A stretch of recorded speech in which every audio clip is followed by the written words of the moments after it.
Olá, o Armarinho está de portas abertas e hoje a gente vai falar sobre direitos das mulheres. Mas antes de apresentar a nossa entrevistada, que já está sentadinha aqui do nosso lado, o que você tem que fazer? Curtir o canal e ativar as notificações. Vinhetinha e a gente volta na sequência. Isso aí.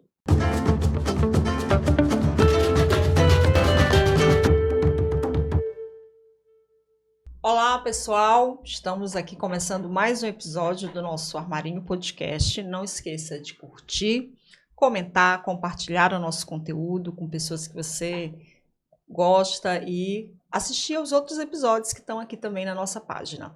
A nossa convidada de hoje vem trabalhando com políticas institucionais para as mulheres. Ela ocupa um espaço muito importante, é uma paraense que está na Secretaria Nacional de Articulação Institucional, Ações Temáticas e Participação Política do Ministério das Mulheres. A gente está falando de Carmen Fórum. Isso, Carmen, boa noite. Uma pessoa que a gente já estava convidando aqui já estava tendo um problema de agenda, porque você agora compra expediente em Brasília, não é isso? Exatamente. Eu quero agradecer vocês pelo carinho, atenção, acolhida. Para mim, que sou paraense, voltar na minha terrinha e ter esse acolhimento é muito importante. A gente que agradece essa super presença aqui, que são temas que muito nos dizem respeito, né? Sim. A todas as mulheres, a gente está falando de todas, né? Estamos muito conectadas, né? Com o atual momento, com as dificuldades e com as possibilidades. Carmen, fala um pouquinho pra gente da tua história de vida. Tu és do interior do Pará, né? Eu nasci num retiro. Sabe ali na Alça Viária? Tem um irmão que mora lá. E no Igarapé, chamado Guajaraúna, um pouco acima, num retiro, eu nasci lá.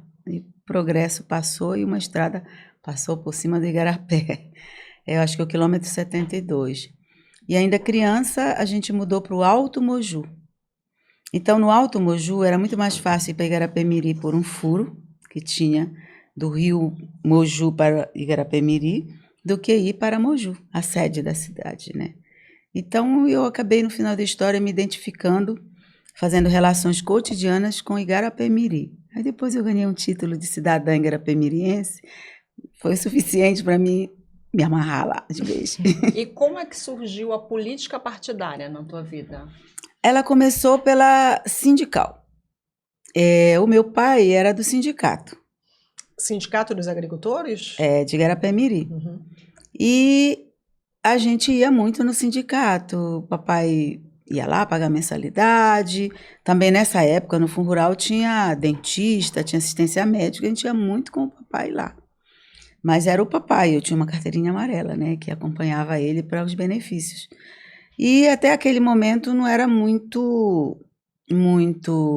tinha muito conhecimento, não entendia.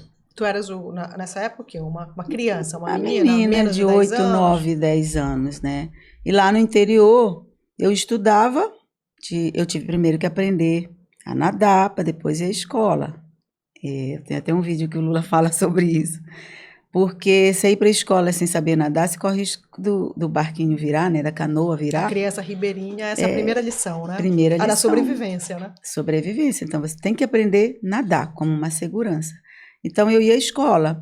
Depois que eu acabei a terceira série, não tinha como mais ficar lá. Aí eu queria muito estudar, então eu tive que vir para a cidade. Ficava na casa de uma comadre da mamãe, na cidade, para poder estudar, né? Aí a cidade, a gente está falando já de Belém ou ainda está... Eu estou falando de Belém. Já está falando de Belém. Belém, eu fui para Belém para estudar, terminar o ensino médio, depois o ensino médio primeiro. O ensino primário que falava, né? Depois o ensino médio. Aí eu terminei lá na cidade, depois eu voltei para Igarapé-Miri, e quando eu volto para Igarapé-Miri, já o papai me apresenta estar no sindicato. E eu fiquei no sindicato, tive minha primeira filha, minha filha mais velha, e eu conheci minha cidade inteira, conheci a luta a partir daquele lugar. É um lugar de aprendizado muito grande. E quando eu estava no sindicato com algumas companheiras, eu percebia que as mulheres tinham muito pouco espaço. Então, começamos a conversar sobre ter um movimento de mulheres no município. Era algo, assim, totalmente não estava na normalidade, sabe? Tem um movimento de mulheres. E eu lembro que eu estudei um livrinho que era pequenininho, assim, escrito, o que é o feminismo? Aquilo me lembra muito hoje, que foi a partir daquele livrinho que eu comecei a compreender que o mundo havia muita diferença com a gente. Pensadores? Exatamente, um livrinho de capinha marrom, né? O que é o feminismo, né? Até hoje eu nunca esqueço. Que é uma luta, né, das mulheres. Às vezes muitas mulheres são feministas e nem se percebe o quanto são. Então, foi dali que eu percebi que existia muita diferença entre homens e mulheres, que existia uma desigualdade muito grande, inclusive na minha participação no sindicato.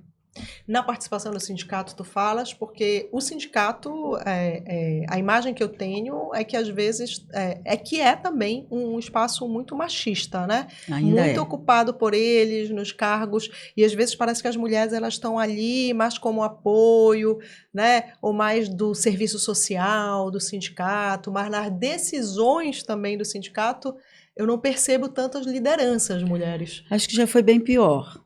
Hoje a gente já avançou bastante. E como eu venho de um processo rural, né? Meu pai era agricultor, era lá na roça. A gente remava 3 horas de tempo do Rio Mojuba até chegar 6 horas da manhã em Garapé-Miri. E essa convivência demonstrou para mim muito claramente que, de fato, é muito duro esse lugar. Já avançamos muito. Acho que a CONTAG, a FETAGRE aqui do estado, nós mudamos muito essa realidade. Hoje a gente tem, só as mulheres rurais são capazes de fazer uma marcha que nem a Marcha das Margaridas. E eu me criei nesse território de construção, né? E fazer o que nós fizemos no último período em Brasília. Mas foi um longo trabalho e eu vivi um pouco desse processo de transformação do nosso lugar no movimento sindical. Isso não quer dizer que está a página virada ou que foi superado, não. Tem muita dificuldade ainda. E aí tu foste para a CUT? Aí eu fui para o sindicato, depois eu fui coordenar uma luta na região do Baixo Tocantins, que envolve Garapé-Miri, Mocajuba, Baião, Cametá, Limoeiro, Oeiras. A gente fez umas lutas ali, numa época, muito por conta também da energia de Tucuruí. Aqueles municípios ajudantes da barragem de Tucuruí, nenhum tinha energia de Tucuruí. E uma primeira grande luta que eu me envolvi foi a gente subir com barcos até a barragem de Tucuruí, no ano que foram assassinados 19 sem terra. A gente subiu, foi abril e nós fomos em maio. A gente subiu o rio, as pessoas, e descemos em Tucuruí e fomos negociar na Eletronorte que a gente queria energia para o Baixo Tocantins. Vocês tinham todo o ônus daquele grande empreendimento, mas Exatamente. Os municípios sequer tinham energia. O linhão passava por cima da cabeça e a gente não tinha energia. Então a gente juntou muita gente nessa época, no mês de maio de 96, e criamos um grande problema, porque aquela é uma obra do governo federal, né? O Exército desceu. Aí estava tendo na época o Grito da Terra, em Brasília, aqui no Pará o Grito do Pará, e nós da região fomos para o Tucuruí. E estava muito recente o assassinato dos 19 sem terras, então foi um momento muito tenso e muito difícil, com a vigilância do Exército no nosso pé. Então eu fui destacada para ir para a região, né, porque era a minha região e tal. E a gente negociou em 96 um acordo com o Ministério das Minas e Energias para descer a energia para os municípios. E no meu município, que é Garapé-Miri, a gente tinha energia.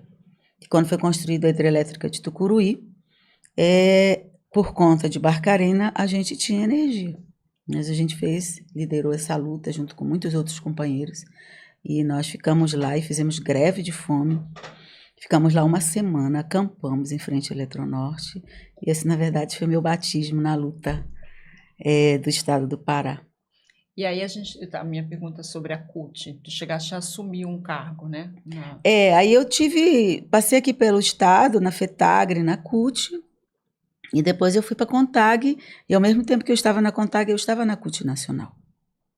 Então foi assim mesmo, saí do sindicato, fui para a federação, para a regional, para a federação, e depois ao mesmo tempo caminhei na CUT e na CONTAG. 2 lugares de aprendizado. É a maior universidade que eu já tive nessa vida. Vamos falar desses aprendizados, assim. Te ouvindo, né? Tu és muito calma, né? O tom de voz, muito serena contando essa trajetória, Mas né? olha, eu sou muito brava. Pois é, eu quero falar sobre isso, o que essa trajetória do sindicato até chegar na CUT, né? O que te trouxe, assim, em alguns momentos a calma, essa coisa mais serena é importante para negociar, mas na hora certa, uma voz também um pouco mais ativa, porque pela personalidade muitos homens acham que eu sou o cão chupando manga. Porque é essa coisa da firmeza mesmo, né? Porque a gente não pode perder firmeza. A gente não pode ceder aos assédios. E eu fiz uma escolha, porque eu conheço muita gente que cedeu aos assédios no sindicato, nos lugares, a proteção e tal. E quando você faz isso, às vezes você perde sua firmeza frente àquelas figuras, porque, como dissemos anteriormente, o mundo sindical não é fácil. Nem na CONTAG eu vivi isso, nem na CUT, nem no sindicato, em nenhum lugar. Foi sempre forçando porta para ser reconhecida, respeitada, chorando muito, às vezes berrando, às vezes juntando. Mas eu aprendi uma coisa: sozinhas nós não vamos a lugar nenhum. É preciso ter coletividade. Eu não tenho dúvida de que ter chegado no Ministério das Mulheres, mas ter chegado ao espaço na CUT Nacional, por exemplo, que nenhuma outra mulher chegou, eu não chegaria sozinha.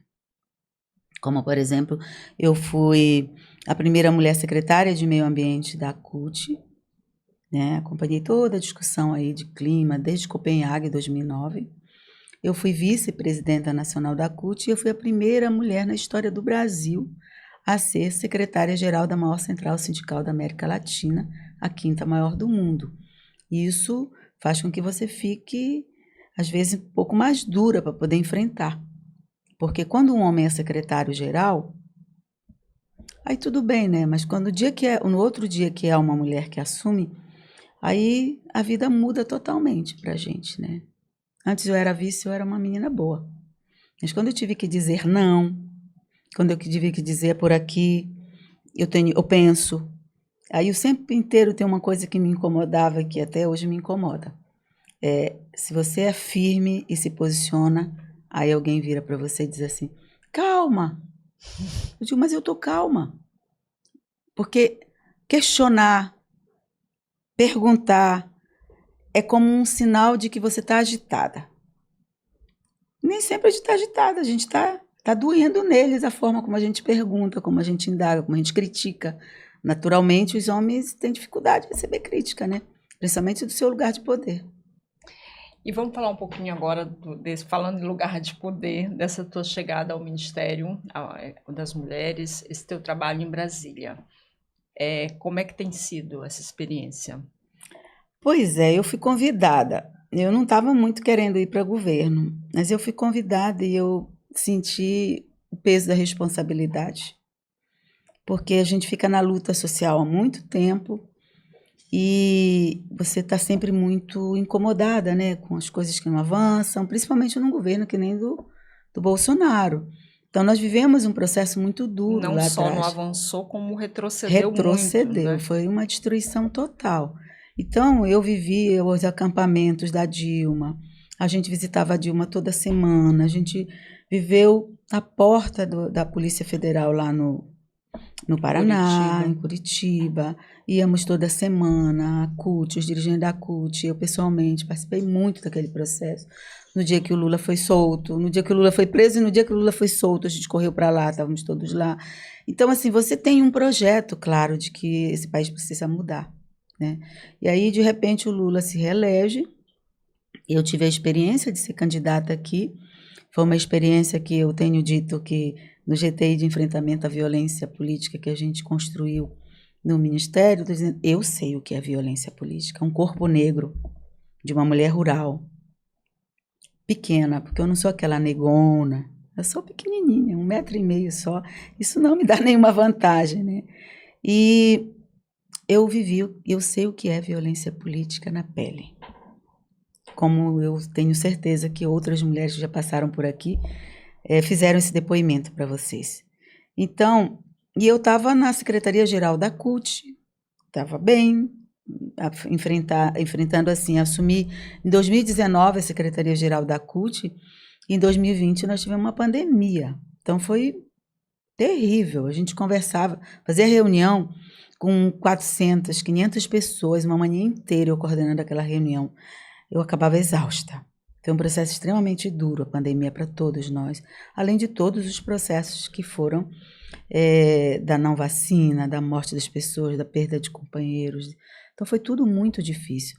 E aí eu estava lá, acabou a eleição, quando você acaba a eleição que você não ganha, você recebe acolhimento de alguns, né? Mas eu estava lá na CUT, a CUT me acolheu o tempo inteiro. E eu recebi um convite para vir para o Ministério. Eu pensei, tem um amigo que estava do meu lado quando me mandaram o convite, que é o prefeito da minha cidade. Eu falei assim, olha aqui, Pina, o que é que eu faço com isso? Ele disse, isso é a tua cara. É a cara da sua vida inteira. Eu acho que você tem que ir lá contribuir. Aí eu pensei muito e fui. Aceitei o convite, estou lá. Não é fácil, é um outro lugar, porque você deixa de ser a pessoa que reivindica para ser alguém que tem que executar. Também é uma experiência riquíssima para a minha vida. E a gente está lá, tentando implementar um conjunto de políticas públicas. A gente encontra o ministério, não. Não existia ministério. No dia 1º de janeiro de 2023, o Lula cria na história, pela primeira vez, o Ministério das Mulheres, que antes a gente tinha a secretaria especial, né? Com status de ministério. Né? Agora a gente tem um ministério. E eu cheguei lá dia 25 de janeiro. Logo no início também, Logo né? no início. A gente estava numa sala do tamanho dessa aqui, a ministra, a secretária executiva, a gente tinha umas 2 assessoras, e a gente começou ali a construir o ministério. Agora a gente já tem um número maior de pessoas, tem as secretarias, aí vieram chegando as outras secretárias, a gente foi um ano difícil, o ano que passou para nós. Pois é, as prioridades são todas, né? Quando a gente está falando de gênero, né? Quando a gente faz o recorte racial, né? Quando a gente fala de mulheres trans, então assim, dificuldades diversas. O que vocês de imediato precisaram colocar como, olha, dentre tudo que é importante, isso aqui é o que a gente vai começar. É um processo de escuta, é a gente falar sobre essa violência institucional e violência política, já que a gente precisa de mais mulheres ocupando esses cargos. O que foi prioritário para vocês? Olha, a ministra sempre diz todos os dias para nós assim, todos os dias tem 6 mulheres mortas na porta daquele ministério, por feminicídio. Porque assim, tem um conjunto de outras violências, mas chega ao extremo, e o extremo é a morte. Né? E todos os dias se tem 6 mulheres mortas, que ela faz essa figuração, que estão na porta do nosso ministério. Isso é uma preocupação muito grande da ministra, de todas nós, enfrentar a violência contra as mulheres. Todos os dados e os anuários de segurança pública demonstram a situação horrenda que nós vivemos. Quando eu olho para os dados do Anuário de Segurança Pública, que aumentou a violência, o estupro de meninas de 0 a 5 anos, você há de pensar, o que está acontecendo nesse país? O que aconteceu? Isso, assim, faz com que a gente siga tendo que ficar de pé. Desculpe a emoção, mas é muito duro imaginar que uma criança de 0 a 5 anos, uma menina de 0 a 5 anos, está exposta a um aumento de violência nesse sentido. Então, tem sido algo muito forte para a nossa ministra, para todas nós, o tema da violência física, psicológica, muitas mulheres doentes mentalmente, muitas mulheres que sofrem outros tipos de violência. Então, isso mexe com a gente. Todas nós que somos mães e irmãs e que sentimos a vida de um outro lugar. Que é quando você sente a dor da outra pessoa, tem empatia, né? Então, isso não pode te deixar num lugar de conforto. Isso tem que mexer com você. Então, no 8 de março do ano passado, quando a gente chegou, a gente leu os outros dados sobre a situação das mulheres brasileiras. E todos eles são deploráveis. Sabe? A indignidade, as mulheres vivendo indignidade menstrual, né? Eu lembro que no 8 de março eu me emocionei muito, porque nós demos o parecer de mérito da lei. Aí a gente correu atrás de conversar com todos os ministérios. A ministra fez assim reunião com 27 ministros e ministras. E, na verdade, no 8 de março tiveram inúmeras iniciativas para tentar enfrentar essas questões. Agora a gente está fazendo um balanço de tudo isso e apontando agora para esse período, pelo menos não o que nós fizemos lá atrás, que era um pouco de cada coisa, mas focar no tema de enfrentamento à violência, à misoginia, na igualdade, e a igualdade não só salarial, por mais que nós tenhamos construído uma lei aprovada, estamos no período de regulamentação, essa coisa da participação política, que não é algo também momentâneo de campanha, mas é algo que nos preocupa, porque o que a gente ouve de depoimento das mulheres de que eu não vou para isso, porque eu estou vendo a outra sofrer. E como algumas entrevistadas disseram aqui, essa violência política, ela atinge indistintamente mulheres de direita e de esquerda. Todas né? as mulheres, e em grau de perversidade, mulheres trans, LGBTs, mulheres negras, indígenas. O nosso trabalho agora demonstrou isso, que o requinte de crueldade com essas mulheres é muito maior. Nós somos muito diversas, mas essa diversidade traz para nós uma recorte, uma camada onde somos atravessadas inúmeras vezes por violências diferentes, porque somos negras, porque somos indígenas, porque somos pobres, porque estamos na periferia, porque economicamente também sofremos uma desigualdade profunda. Então, os desafios desse país é muito grande. A ministra tem dito para nós, se quando terminar esse período nosso, a gente saber claramente em que contribuímos para diminuir as desigualdades cruéis que existem contra as mulheres brasileiras, a gente deu um passo. Fala um pouquinho do projeto da Casa da Mulher Brasileira. Tu vieste ao Pará para inaugurar uma casa. Não, nós viemos ao Pará. Eu vim ao Pará no final de semana e acabei ficando por conta da assinatura do convênio com a Caixa Econômica, que é por ela que passa o recurso do empenho feito em 2023 para fazer a Casa da Mulher Brasileira de Marabá. O ano passado foi anunciado aqui no Pará 2 casas. A Casa de Belém, naturalmente uma em cada capital, esse é o desejo da ministra, do presidente Lula, e depois foi se abrindo possibilidade para outras casas. Já estava em curso a de Breves e a de Ananindeua. Hoje a gente está falando da de Marabá, que foi feita a assinatura do convênio, e em breve tem a perspectiva de virem outras, né? E o que é a Casa da Mulher Brasileira? A ideia da casa é juntar todos os serviços que uma mulher precisa ser violentada num único espaço. Quando uma mulher sofre violência, ela vai em vários lugares. Ela vai na delegacia da mulher, quando tem, que não tem em tudo quanto é lugar. Por mais que tenha agora uma lei que obriga que elas estejam abertas 24 horas por dia, nem todo lugar ainda está funcionando. Mas a mulher vai na delegacia da mulher. Aí ela chega lá, ela já sofre um conjunto de constrangimentos. Essa é a palavra mais correta. Porque eu já acompanhei mulher na delegacia, não delegacia da mulher. Falei assim, por que mesmo que você apanhou? Como se existisse alguma razão para que um homem batesse numa mulher. O que você estava vestindo? O que você estava fazendo? Você deve ter feito alguma coisa. Você estava vestindo o quê? Como se isso justificasse. Então, não há justificativa.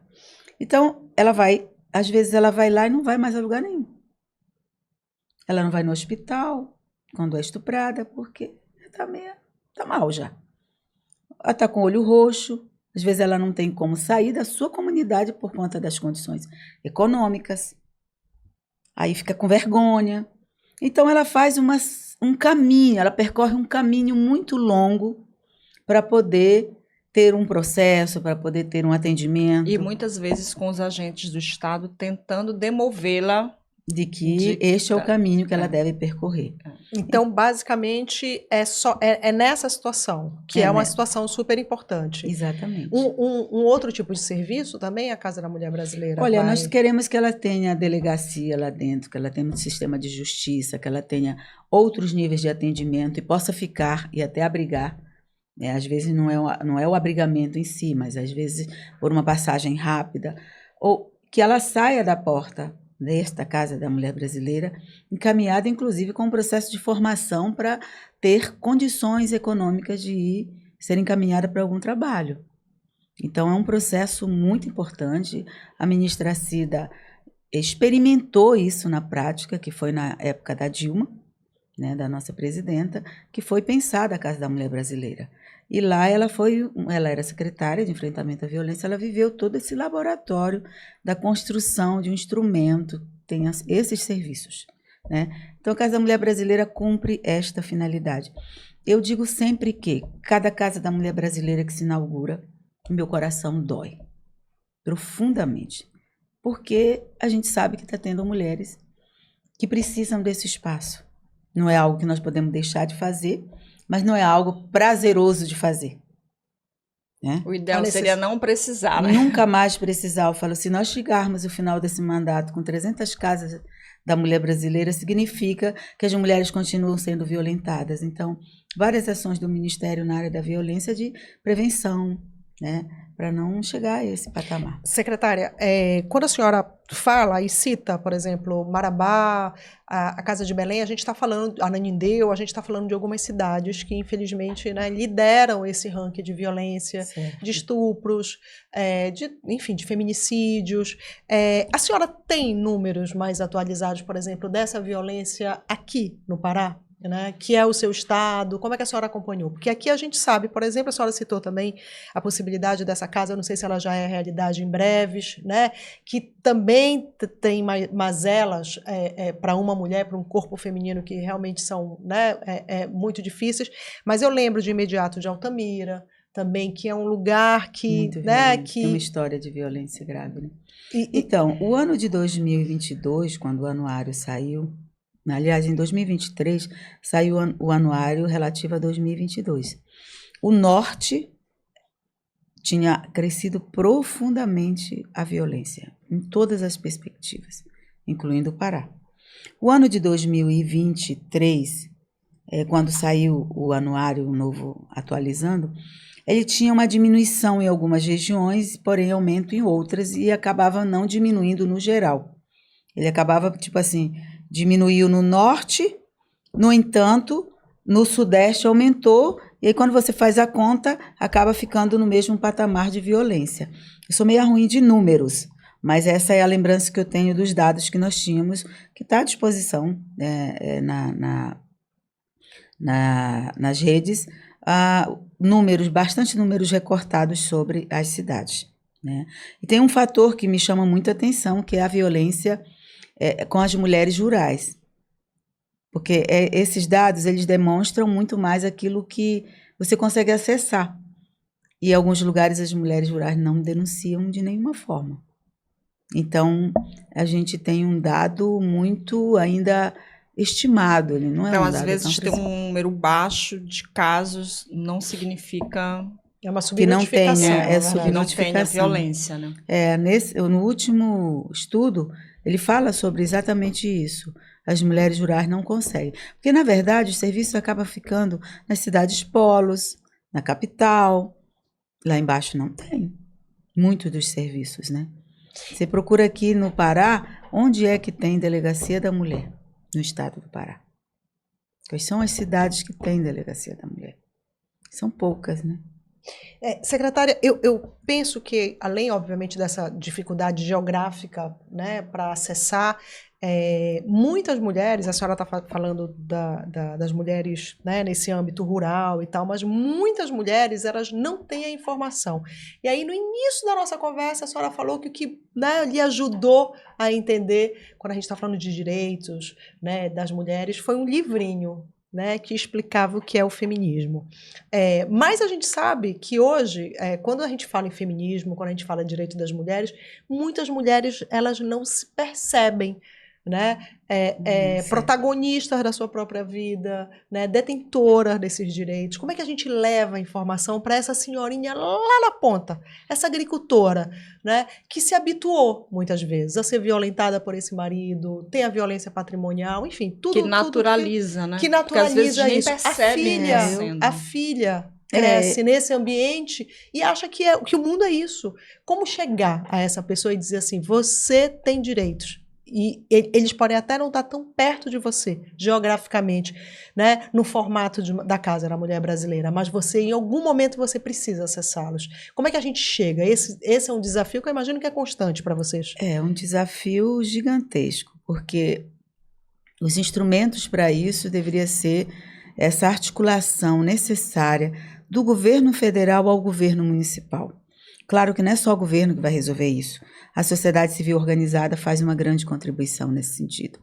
Então, a gente tem produzido material, tem um 80 como serviço de denúncia, mas eu penso que nós temos um longo caminho a seguir no sentido de fazer com que melhore. A educação é um caminho para isso, eu não tenho dúvida de que colocar no currículo escolar, colocar nesses espaços que são cotidianos essas informações são necessárias. Os prefeitos municipais precisam assumir sua parte na responsabilidade. Os sindicatos podem ser esses Devem espaços? ser, muitos são, uma grande maioria deles fazem isso. É por isso que eu acho que nós temos um grande sucesso na Marcha das Margaridas, porque esse trabalho é feito lá na ponta, de mobilizar para ir. A CONTAG, por exemplo, tem uma capilaridade enorme, é uma hiper parceira, a CUT, de ter sindicatos lá na ponta, lá no município pequeno, onde chega a correspondência da CONTAG e as redes sociais, se sabe que esses são os temas que a gente enfrenta. Então, acho que é uma grande missão, se eu pudesse usar essa palavra, de toda a sociedade, para fazer com que mulheres acordem para os seus direitos, compreendam que às vezes vivem uma situação de violência e que isso não é natural, né? A gente ouve depoimentos assim, de mulheres que acham que pensei que isso era assim mesmo. Passei anos, né, tendo relações com o marido à noite porque eu achei que era uma obrigação minha. Até que um dia eu descobri que eu não poderia fazer isso. Então eu fui violentada muitas vezes, elas dizem, né? Então essa é uma situação que tem que ser um sentimento coletivo de enfrentar essa realidade tão dura para as mulheres. O Ministério tem um grupo de trabalho sobre violência política. Sim, senhora. Como é que está funcionando? O que vocês estão propondo? Esse ano nós vamos ter eleições municipais e as candidatas seguramente mais uma vez serão alvo dessa violência, né? Certo. Hoje eu tive uma informação do Ministério Público Federal, do MPF, de que em anos eleitorais aumenta em 151% a violência política contra as mulheres. Primeiro, uma parte dessa violência já é naturalizada por muita gente que convive com a gente, inclusive. Eu estava numa reunião esses dias, esse final de semana, que quando um certo cidadão falava, e falava em tom forte, expressava as suas opiniões em tom forte, ainda existe alguns que gritam do plenário, isso que é macho. Então, você fica pensando, que lugar que nós estamos? Em tese é um lugar de gente politizada, né? Que deveria não ter mais essa repetição. Mas a gente vive uma situação extremamente difícil. Eu coordenei esse grupo, que encerrou no dia 12 de janeiro agora. Nós estamos encerrando o relatório, fazendo todos os ajustes até o final de março. Em um dia de março nós vamos publicizar esse relatório. E o relatório ele deve apontar medidas, que nós estamos já pré-discutindo elas. Nós vamos ter que realizar inúmeros protocolos com várias áreas da sociedade, com o Ministério Público Federal, acordos de cooperações técnicas, com câmaras de vereadores, com assembleias legislativas, com o Congresso, com o Senado. Nós vamos ter que nós estamos trabalhando para ter uma política nacional, diretrizes para enfrentamento à violência política, porque hoje nós temos uma lei, que é de 21, que trata de violência política, mas ela enxerga apenas as parlamentares. E a violência política acontece em todos os lugares, né? Que a gente pode imaginar, né? Que cala a nossa voz, que não escuta o que a gente fala, que não respeita as nossas opiniões, que quando a gente faz a crítica diz que a gente está agitada, e aí vai. Que rebaixa o nível da campanha quando tem mulheres atacam. Exatamente. Os homens dificilmente são atacados na sua honra, né? Exatamente. Mulher atacada por absolutamente qualquer... Pelo cabelo, se é gorda, se é preta, se é aparência. Tudo vira um motivo. Eu conheço políticos que têm um bucho enorme e ninguém fala do bucho dele. Só fala se ele for corrupto, que me parece que é a única coisa que pega eles. Agora, quando é ela, se ela é gorda é um problema, se ela fala muito é um problema, se ela fala pouco é um problema, se ela tem o cabelo solto é um problema, por que não prende, por que não sei o quê.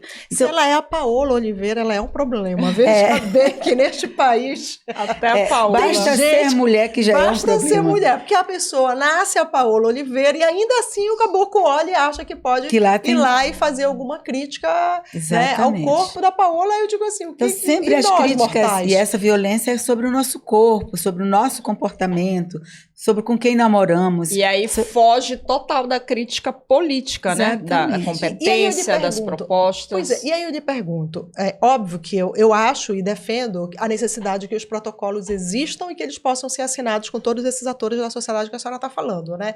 Mas a gente tem esse machismo que está enraizado, inclusive, infelizmente, carregamos também muitas vezes, né?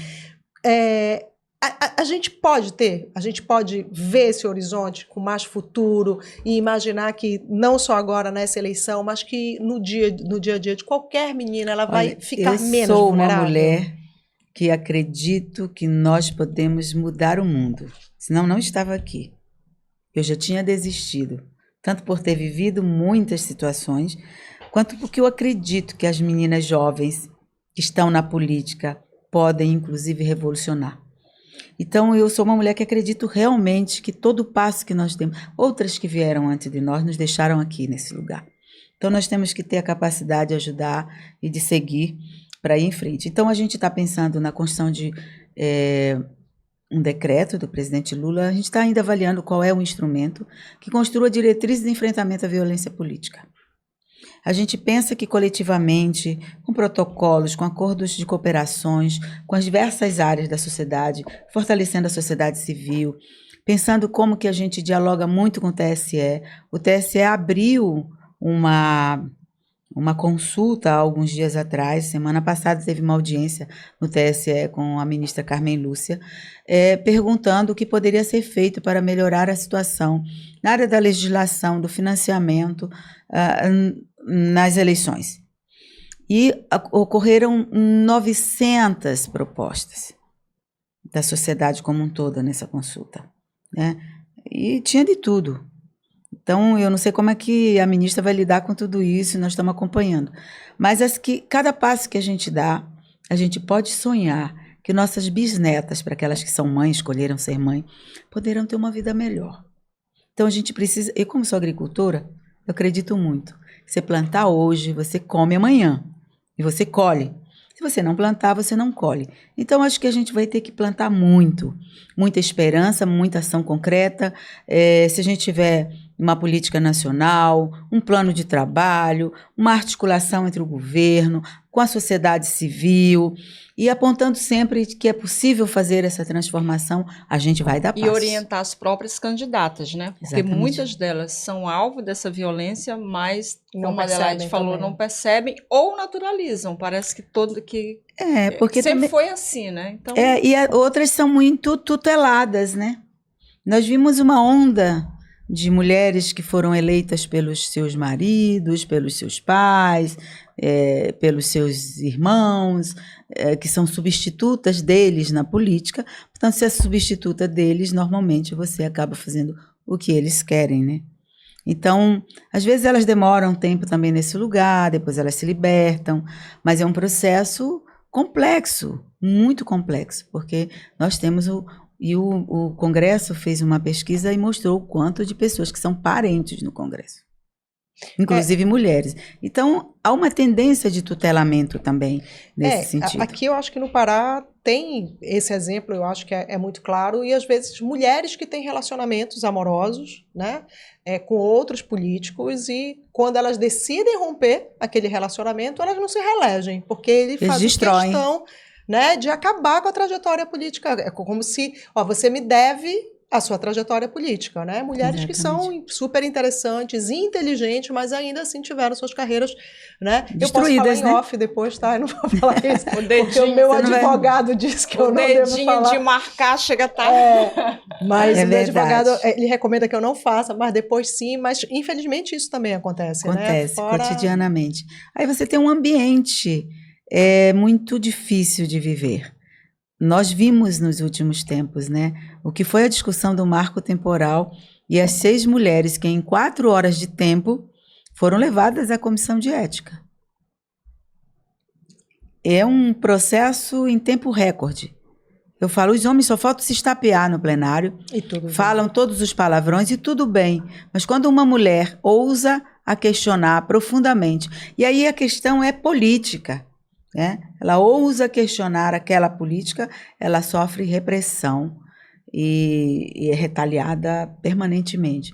Então esse é o país que a gente tem, mas que a gente quer mudar.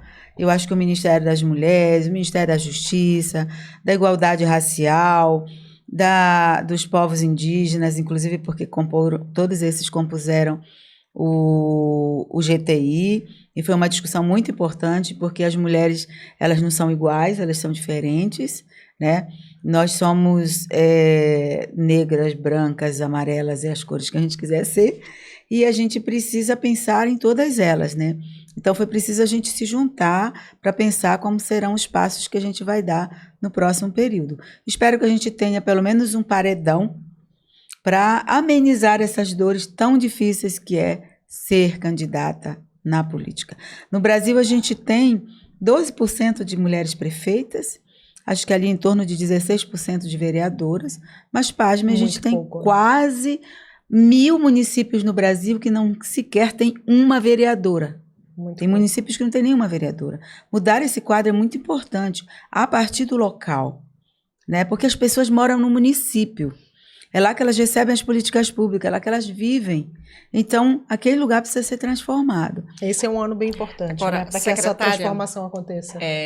Algumas fotos, é inegável, claro, né, que o atual governo tem um olhar mais sensível para essas questões de gênero e raça e etc. Mas algumas fotos do primeiro escalão do governo ainda causam um certo desconforto, não?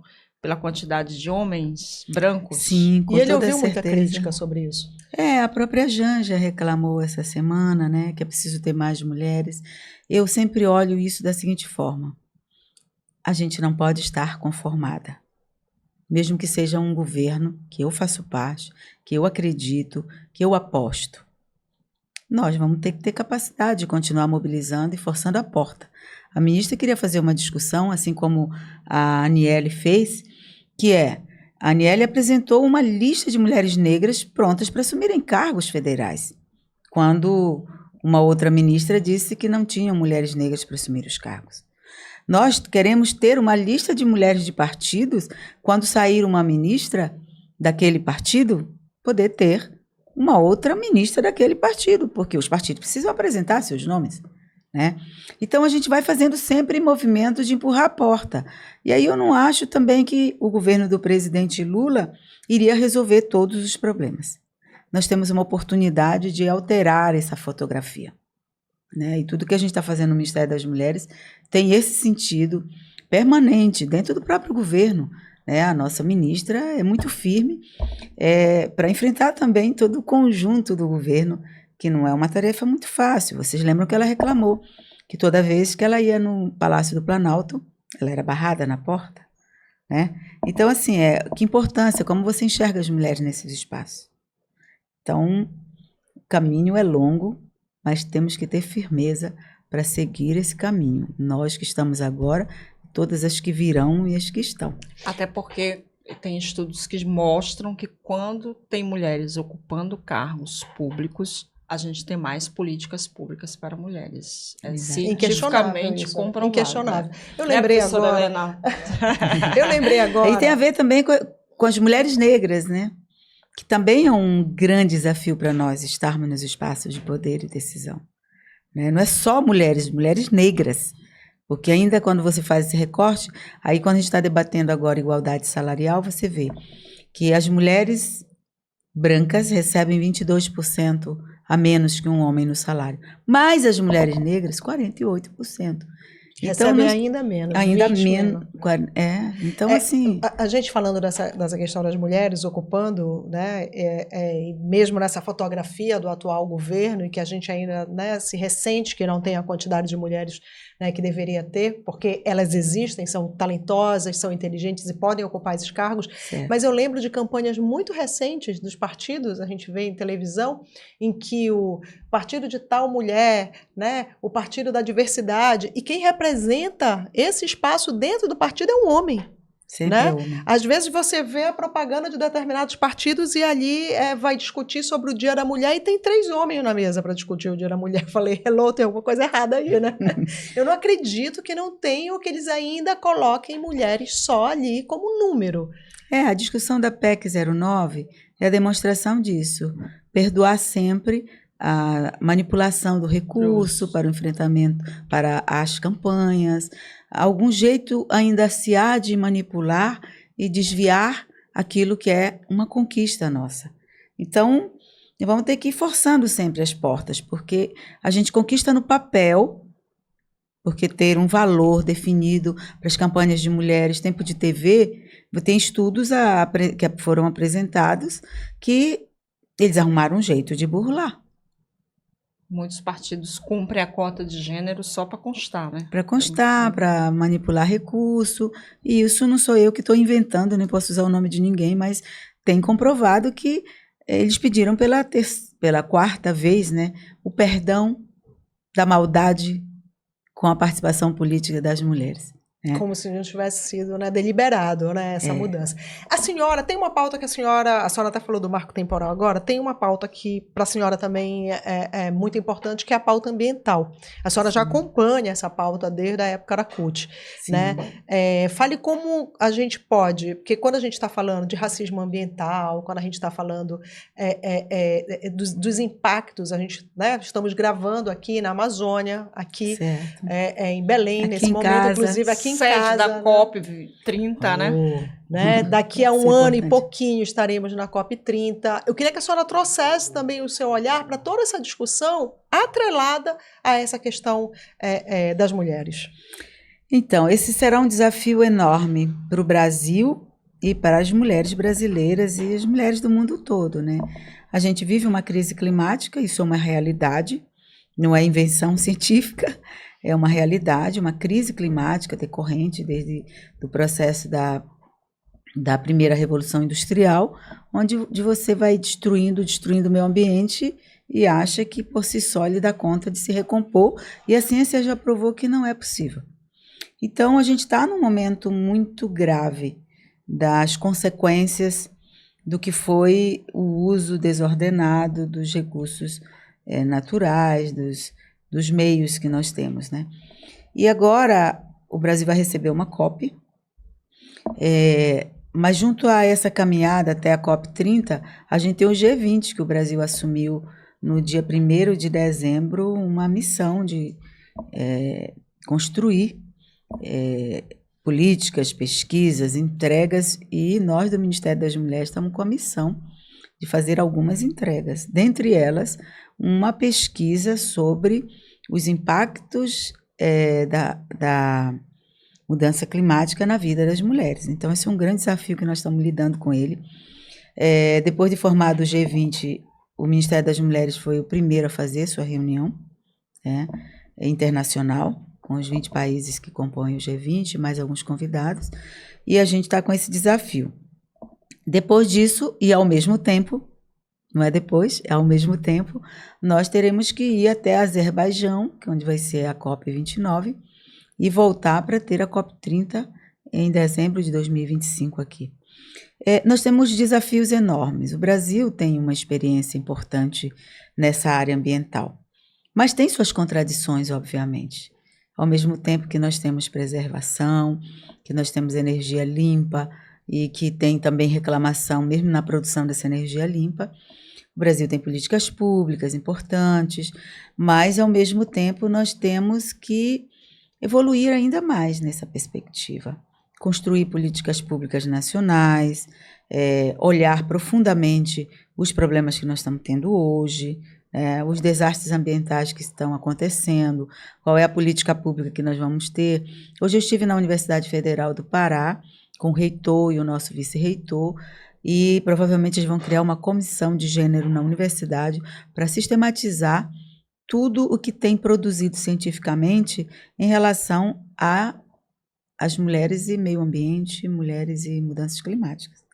E a gente acha isso fantástico, recebemos um convite de nos envolver nessa discussão, porque os dados internacionais são bem frágeis ainda sobre os impactos na vida das mulheres, e o mundo está dizendo, se tem alguém que sofre com as mudanças climáticas, os impactos, são todos, mas em especial, não diria especial, mas de forma muito mais, são os impactos, são as mulheres. Né? São as mulheres. Quando você vê o que está acontecendo com as chuvas, ou com a seca, ou com todos os desastres, as mulheres são as mais prejudicadas, estão à frente, sofrem, né? Ficam sem a casa, ficam com as crianças ao relento. Então, as mulheres são as mais afetadas, mas as mulheres também são a solução para muitos desses problemas, se houver investimento, se valorizar o seu trabalho, se tiver políticas públicas. Então, o Brasil vive um momento muito forte, nós no Ministério das Mulheres vamos acompanhar tudo isso. Eu estive em Dubai, passei 15 dias, pude acompanhar todo o documento de gênero, que avançou pouco. Volta agora o processo de negociação esse ano, mas também as outras decisões, como o fundo para perdas e danos,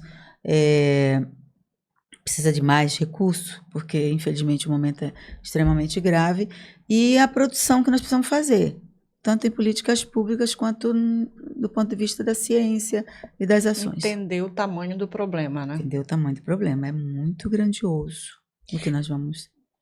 A gente já está no finalzinho aqui da nossa entrevista. Eu sei que a senhora hoje teve uma agenda puxada, né? A gente não pode abusar muito, né? Os olhinhos já estão ficando assim murchos. Não, mas tá tudo lindo. O olhinho tá brilhando porque tá falando do que ama, né? E tá estimulando aqui. Quando a senhora volta para o Pará, a senhora...